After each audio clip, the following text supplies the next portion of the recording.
ఈరోజు దేవుని వాగ్దానం యెషయా గ్రంథం 49వ అధ్యాయం 15వ వచనం. నేను నిన్ను మరువను. నా ప్రియ సహోదరి సహోదరులరా, దేవుడు ఈరోజు మీతో వాగ్దానం చేస్తూ ఉన్నాడు. నేను నిన్ను మరువను అని సెలవిస్తూ ఉన్నాడు.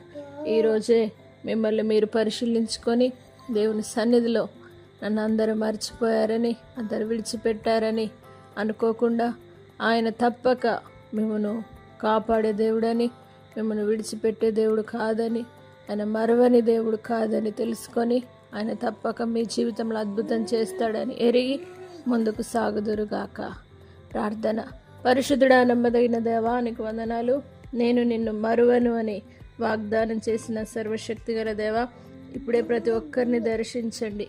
ఎంతమంది అయితే నేను మరవబడ్డాను, విడవబడ్డానని, ఒంటరి దాననని, ఒంటరి వాడనని బాధపడుతూ ఉన్నారో, ఇప్పుడే ప్రతి ఒక్కరి జీవితంలో అద్భుతంను జరిగించండి.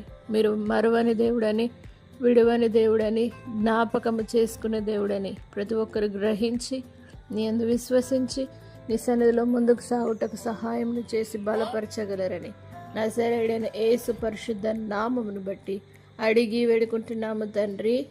ఆమేన్. దేవుడు మిమ్మను దీవించునుగాక.